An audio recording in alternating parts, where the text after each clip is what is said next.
কিন্তু প্রথম থেকেই বিএনপিকে যে ভাষায় তার আক্রমণ করে আসছে, যেভাবে বিএনপিকে প্রতি পদে পদে যেন এই 16 বছরে বিএনপির এত যে দেখেন, আমি কিন্তু স্পষ্ট করে বলি, বিএনপির পক্ষে কিন্তু কোনো একটা আওয়ামী লীগের ছদ্মাবরণে লুকানোর সম্ভাবনা ছিল না। যেই সম্ভাবনা বা যেই সুযোগ জামায়াত ইসলামের ছিল, যেই সুযোগ অনেক সময় আপনাদের ছিল, বিএনপির কিন্তু সেই সুযোগ ছিল না। বিএনপিকে তাদের নিজের নামে আন্দোলন করতে হয়েছে, রাস্তায় মার খেতে হয়েছে।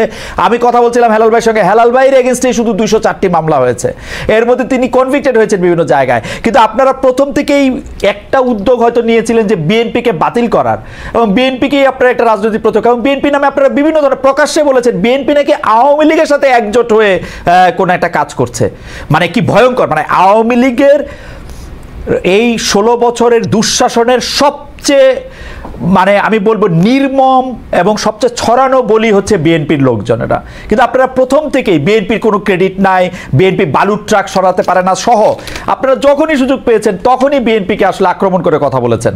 মানে এইটা ঠিক হয়েছে কিনা? আপনাদের দলের মধ্যে এই ব্যাপারটা নিয়ে আলোচনা হয়েছে কিনা? আমাদের প্রথমেই আমাদের অভ্যুত্থান যেদিন 5ই আগস্ট ঐতিহাসিক মুহূর্ত, সেই জায়গা থেকে আপনি যদি প্রথম যে সংবাদ সম্মেলনটা করা হয়েছে ছাত্রদের পক্ষ থেকে, সেখানে প্রথমেই বলেছিল যে জুলাই আগস্টে যারা শহীদ হয়েছেন তাদেরকে জাতীয় বীর, একই সাথে গত 16 বছরে যারা গণতান্ত্রিক লড়াইয়ে এবং যারা জীবন হারিয়েছেন, যাদেরকে গুম খুন হত্যা করা হয়েছে, তাদেরকে শ্রদ্ধার সাথে স্মরণ করেছে। এবং প্রথম যে 5টা পয়েন্ট বলেছিল সেখানে 2 নম্বর পয়েন্টে এটা ছিল যে 16 বছরে যারা শহীদ হয়েছেন, যারা জীবন দিয়েছেন, তাদেরকে শ্রদ্ধার সাথে স্মরণ করা। অর্থাৎ প্রথম দিনে আন্দোলনে যেখানে বৈষম্যবিরোধী ছাত্র আন্দোলনে তখন তার যে সমন্বয়ক ছিলেন আইর ইসলাম, সংবাদ সম্মেলনে এই বিষয়টি সুস্পষ্টভাবে আদিব ভাই বলেছেন। আদিব ভাই, আমি একটা কথা বলি, আদিব ভাই একটু খালি খেয়াল করে দেখেন, আদিব ভাই একটু খালি খেয়াল করে দেখেন, আপনি রাগ হয়েন না, একটু খেয়াল করে দেখেন। আপনি দেখেন 16 বছর অবদানের কথা আপনি বাদ দেন, জুলাই আগস্টের শহীদের মধ্যে বিএনপির বা ছাত্রদলের একজন কর্মী ছিলেন ওয়াসিম। পাঠ্য বইতে শহীদদের কথা বলা হয়েছে, ওয়াসিমের নাম বাদ। এই কয়দিন আগে একটা লেজার শো করা হলো, ওয়াসিমের নাম বাদ। আপনাদের মুখে কোনোদিন আমরা ওয়াসিমের নাম শুনি না। এইটার কারণ কি? আপনারা কি ইচ্ছা করে ভুলা যান? বাদ দেন, কি করেন এটা? মানে বিএনপি করে কি সে শহীদ হয়ে অপরাধ করছে? স্পষ্টভাবে আমরা এখানে স্লোগান, আমাদের এখানে 2টা স্লোগান দেওয়া হয়। একটা হচ্ছে আবু সাইদ মুগ্ধ, শেষ হয়নি যুদ্ধ। আরেকটা হচ্ছে যে সাইদ ওয়াসিম মুগ্ধ, শেষ হয়নি যুদ্ধ।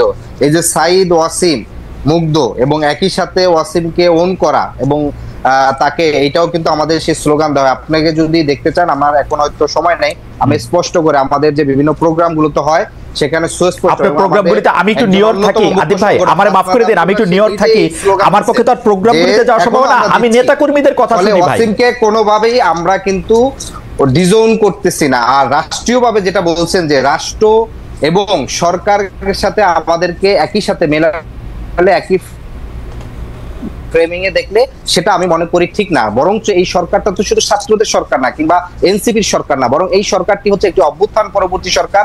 যেই সরকার গঠনে বিএনপির ভাইস চেয়ারম্যান তারেক রহমান, তিনি প্রত্যেকটি নাম ধরে ধরে সেখানে মতামত দিয়েছেন। যাকে তার পছন্দ হলে তার বিষয়ে তিনি আপত্তি জানিয়েছেন, তিনি গভর্নমেন্টে আসতে পারেন না।